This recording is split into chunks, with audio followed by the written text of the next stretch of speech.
Welcome back. Today we're going to go ahead and continue on with unit rates with tables. This is day number 1. Content objective is students will be able to compute unit rates and determine the constant of proportionality. Language objective is students will be able to state which rates make more sense and why am I learning this? Well, it's important for many real-world problems such as computing your wage. So just a quick background knowledge, remember that a unit rate is a rate that compares quantities in different units, and most specifically it has a denominator of 1. So many of is basically y per 1 of x. So this one is background knowledge. We did a problem like this from a previous lesson. In this example, in 1/10 of an hour, Jane can clean 5/8 of a window. In this case, what is our average rate per hour? We set it up as windows per hour. We would divide because this is a complex fraction, and we ended up with 25/4 windows per hour. Now you do want to consider, does that answer make sense? If you're using that statement in the real world, would someone look at you strange or would they understand what you mean? So in a case like this, it would be better for you to turn it into either a fraction or a decimal. So 6 and 2500 windows per hour makes more sense, or 6 1/4, something like that. And for B, what is the average time per window? Basically, in this case, we're going to do the reverse, and we're going to do hours per window. With this complex fraction, we're going to do the same thing and divide, which is going to leave you with 4/25 hours per window. Now, this makes sense, but if you wanted to, you can also convert it into a decimal. In this case, it would be 1600ths hour per window. So, quick summary, ratios, remember, they do not have units. We typically reduce to simplify them, with the exception of fractions. If we have a complex fraction, we will divide.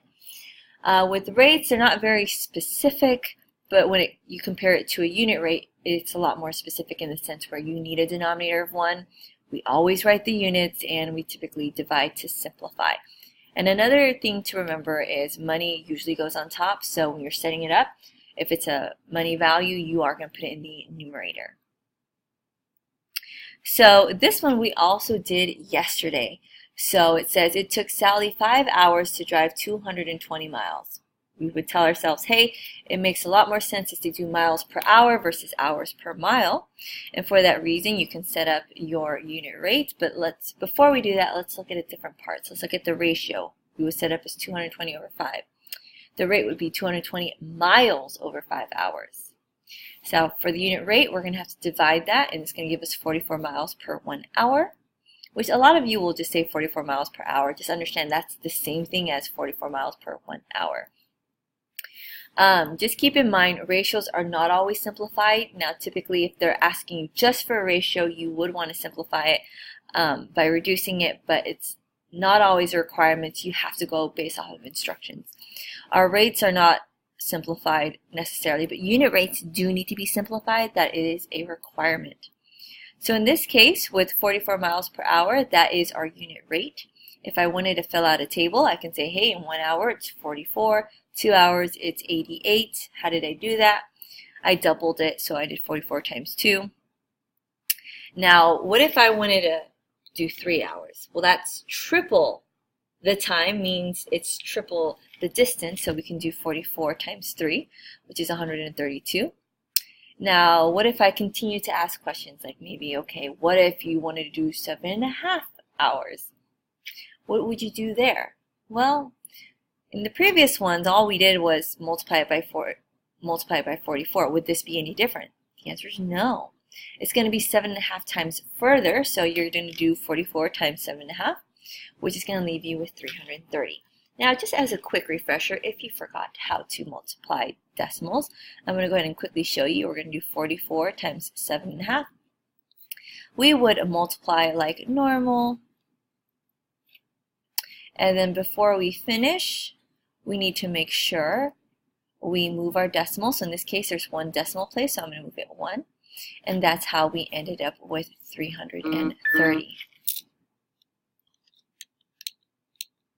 Okay, so as a reminder, the unit rate is 44 miles per hour. Now, the newer vocabulary word, which is constant of proportionality, is the same as the unit rate, except for the fact that it doesn't have units.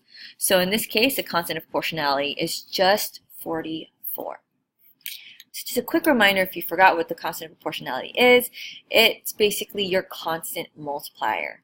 Okay, that's the term that we're going to use interchangeably. We're either going to say constant of proportionality or constant multiplier. So if I wanted to extend this graph, for example, if I said, okay, well, what's going to happen if you travel for 25 hours? How far are you going to go? Well, in this case, if you're going 25 hours, if I compare it to the 1 hour, you're going 25 times further. So 25 times further is going to mean 44 times 25, which is going to leave me with 1,100. So hopefully you saw the constant of proportionality, aka the constant multiplier, every single time. In order to figure out the miles, we had to multiply by 44. So 1 times 44 is 44. 2 times 44 is 88. 3 times 44 is 132. 7.5 times 44 is 330. 25 times 44 is 1,100. So that's the reason why we call it the constant multiplier. Now, let's move back to yet again another similar problem that we had from yesterday. It's actually the same. So for number 2, it says it took Derek 7.5 hours to drive 220 miles. So I'm going to go through this pretty quickly because we did calculate all of this already. We did figure out that the unit rate is 29 1/3 miles an hour. Now, if you are not sure how I got this value, I'm going to go ahead and link the video from the previous lesson down below in the description box. So please feel free to refer to that if you're wondering how we got 29 1/3 miles an hour for our unit rate. Okay, so let's go ahead and take a look at a chart. We did fill up part of the chart already. We would say, okay, in 1 hour, it would be 29 1/3. In 2 hours, it's going to be twice as far, which is going to leave us with 58 2/3. Now, if you're wondering, how did I get that? Well, I would have to double this. So, in other words, I did 29 1/3 times 2. In order to do 29 1/3 times 2, I'm going to want to change this into an improper fraction. So we would have to do 29 times 3. So it's 87, but we have to add 1, so it's going to be 88 over 3 times 2. I'm going to go ahead and make it into a fraction and put it over 1. I can't cross cancel, so I'm going to do 88 times 2, which is 176 over 3.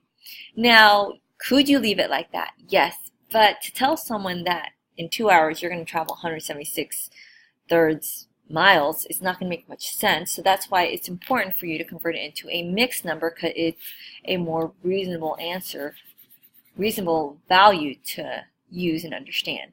So let me show you real quick. 176 divided by 3 goes in 5 times with the remainder of 2. This is going to go in 8 times with the remainder of 2. So it's going to be 58 2/3, which is exactly what we have here. Okay, so what about 3 hours? Well, same idea.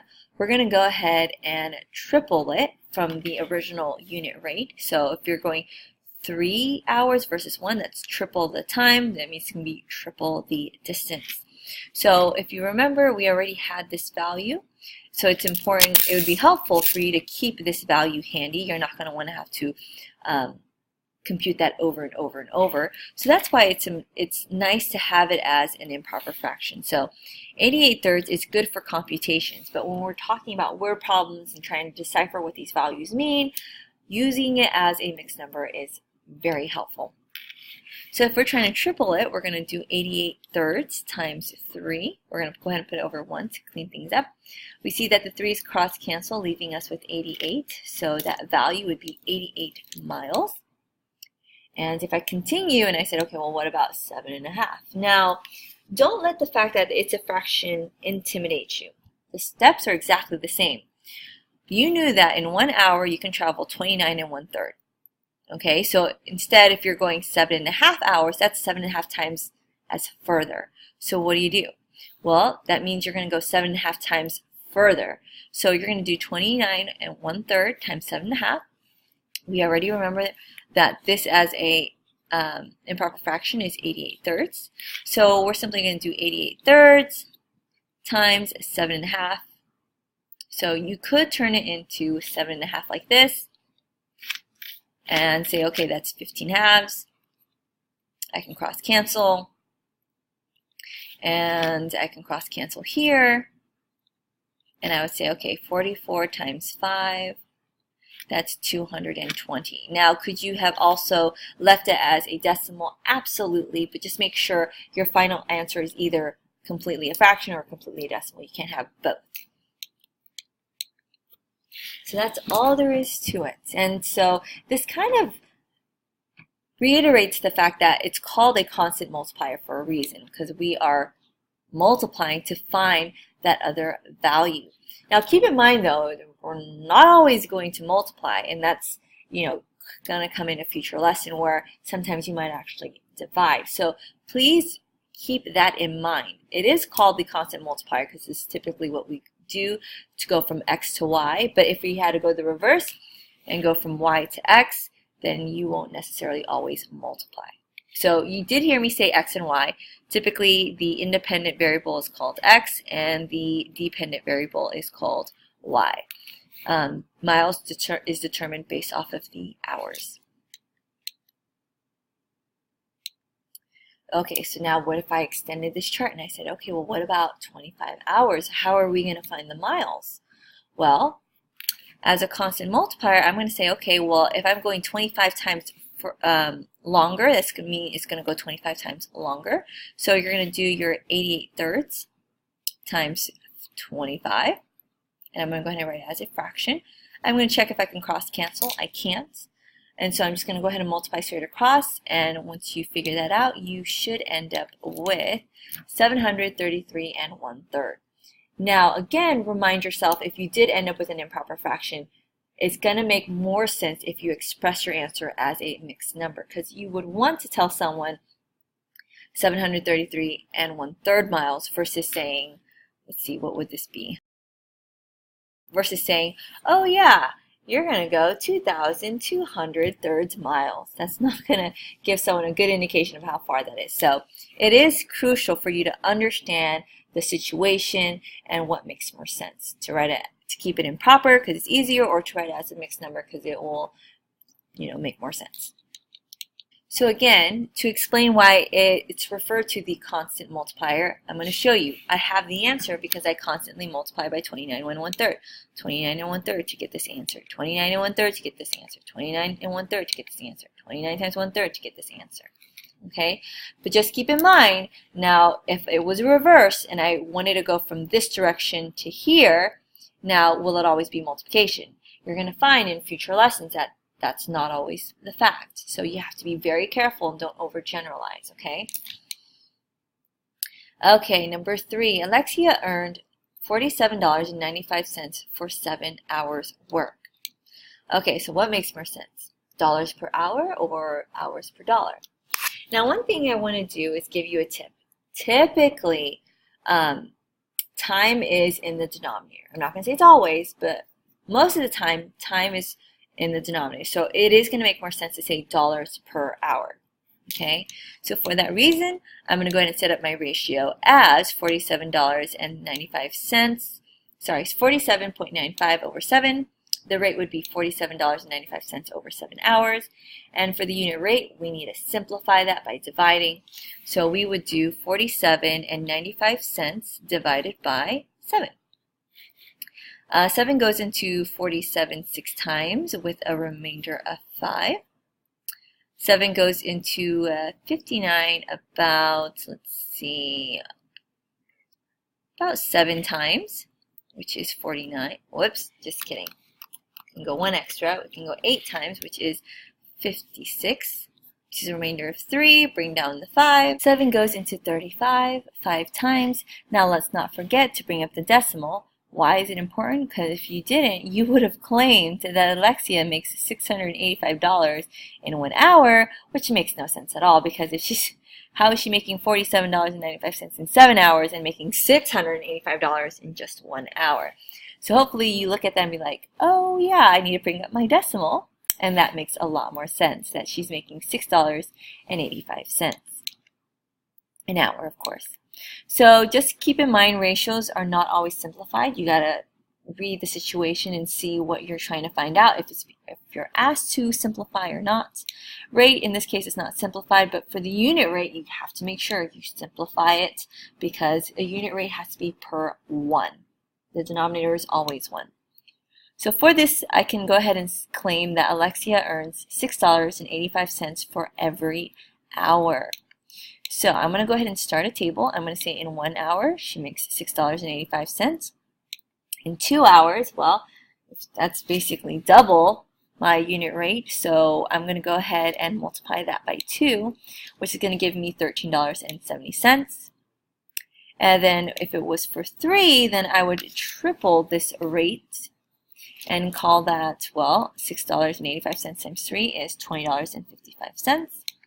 And then same thing, if it was for 7, then I would go ahead and multiply the $6.85 that she makes an hour times 7, which is going to give us $47.95.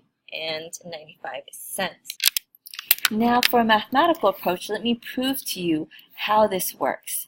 If I kept all the units the same, so for example, $6.85 for 1 hour, and I would multiply that by 7 hours, you would see that the hours actually cross cancels the units, and you're going to be left with just dollars. And if you multiply these out, and that's how you would get $47.95. So here, what if the table was extended for 25 hours? How much would they make? Or in this case, Alexia make? Well, she would make 25 times as much as she did in 1 hour. So I'm going to go ahead and do $6.85 by 25. Now again, just to show you mathematically how this all combines together, you could see it as this, $6.85 for 1 hour. If you multiply that by 25 hours, you're going to find that the hours eliminate, leaving us with just the dollar sign. And if you multiply that out, you're going to see that it's going to earn $171.25. Okay, so that's how it's helpful for us to use the units to our advantage. And you see every single time, in order to figure out the, aka the y value, the dependent variable, you always multiply the independent with the constant multiplier, aka the constant of proportionality every time to get the next value.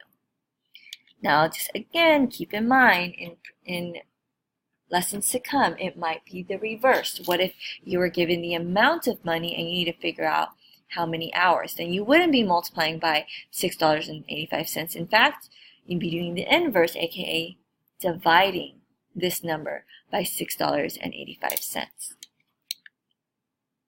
Okay, so number 4, this is also from the previous lesson, so I am going to go ahead and jump straight to the unit rate because we already figured it out.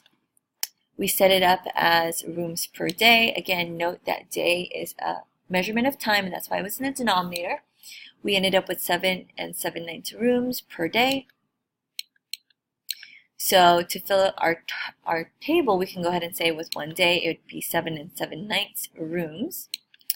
And we can also claim that that is our unit rate. Now, with the constant proportionality, we would go ahead and drop all of the units, and that would be our constant proportionality, also known as the constant multiplier. Now, to finish this table, nothing has changed. If we want to know how much it would be, how many rooms would be painted in 2 days, we would double it and basically multiply by 2. In this case, it's going to be 15 and 5/9. If you wanted to know how much it was in 3 days, well, we would triple our unit rate. So since it's triple the time, it's going to be triple the rooms. So that's going to give us 23 and 1/3. And then here, what if you want to do 6/5 days? Now that is a very strange request. However, we would still know that we're just going to multiply by 7 and 7/9, and that's going to leave us with 9 and 1/3. So no matter how strange the value is that's being given, you need to understand the process is going to be the same. But keep in mind, in the back of your head, to come, you might be given this value, in this case the number of rooms, and you're asked to figure out how long is it going to take. Now in this case, we wouldn't be multiplying these two numbers. In fact, to work our way backwards, we would be dividing. So please just have an open mind that it's not always going to be multiplication. There might be a situation where we might do the inverse of, in that case, division. Now I have a question for you. Is there an easier way that we could have found this value? The answer is yes. hopefully you saw that 3/5 is half of 6/5. So in other words, 6/5 is double this. So if it's going to be twice as many days, that means they're going to be able to do twice as many rooms. So if you double 4 2/3, first if you double the 4, that's going to be 8. If you double the 2/3, that's going to be 4/3, which you would make that into an extra whole number, leaving us with 9 1/3. But you could have just doubled this by turning it into a improper fraction and then changing it from there. So that also would work. So here it would be 28/3, which would convert to the same exact value of 9 1/3. So that's another way of doing it. Number 5, it says 5½ ounces of chicken for $3.85. So first question is, what makes more sense? Ounces per dollar or dollar per ounce? If you recall from previous background knowledge slides, we do reiterate with unit rates, we typically put money in the numerator, aka the top of the denominator. And for that reason, in this case, we are going to go ahead and place it as $3.85 per 5½ ounces. Now, one thing to keep in mind for this one, because we do have decimals and we do have fractions, we have both. I typically suggest that you always turn things into fractions. However, in this case, we're talking about money. And in the real world, we typically don't describe money as fractions. So in this case, it might be a good idea for you to turn both numbers into decimals. So this might be a better option, $3.85 per 5½ ounces. When you divide that, you should end up with 70 cents per ounce. So that is my unit rate, because that tells me how much it is just for one single ounce. So if I wanted to finish this table, if I want to know how much it would cost for 6 ounces, that's 6 times as large as my unit rate. So that's going to be 6 times the cost. So 70 cents times 6 is going to be $4.20. And then for 8 ounces, it's going to be 8 times as much as the unit rate. So 8 times as much as 70 cents is going to be $5.60. And last but not least, for 10 2/5, it's the same idea. Even though they gave me the value as a fraction, the fact remains I am going to still multiply it by the unit rate of 7/10. Now here, even though we have both a fraction and a decimal, you do want to express your answer as a decimal. Why? Because money is almost never expressed as a fraction. So if you multiply that, you are going to end up with $7.28. So just a reminder, if you're given both, one as a fraction, one as a decimal, you want to convert either both of them into fractions, both of them into decimals. Typically, almost every case, you're going to try to convert them into fractions because it's actually more effective, it's more accurate. But when it comes to things like this, such as money, you will need to convert it into a decimal. Now, something I kind of skimmed over that I didn't really mention was to remember that the unit rate is going to be 70 cents per ounce. Notice it includes the units. Now, for the concept of proportionality, it would just be 7/10. Now, are you wrong if you include the 0? No, but this 0 is not necessary, so I left it off.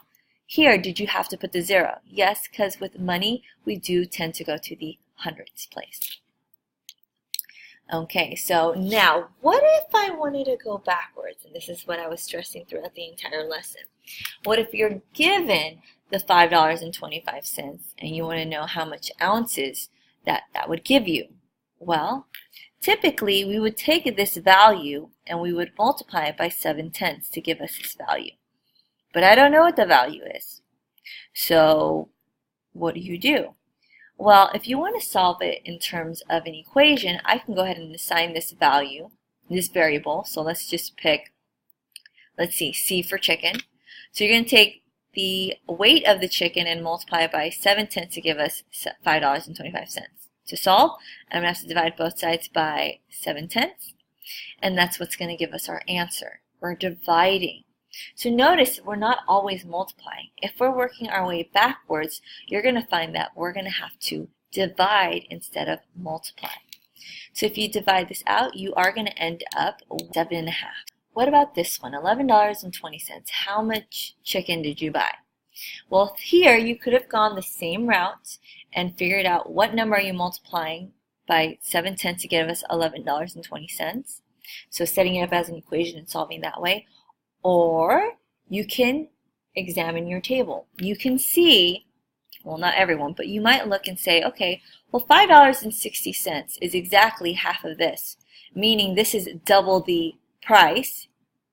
So here, that's going to mean it's double the weight. So what's double the weight? It's going to be 16. Now, are you going to always do that method? No, you can still go the same route, but it's important that you do understand that these values in the table do serve a purpose and can be used and manipulated to give you more answers. Well, guess what? That concludes the lesson for today. Thank you so much for tuning in, and as always, until next time, bye!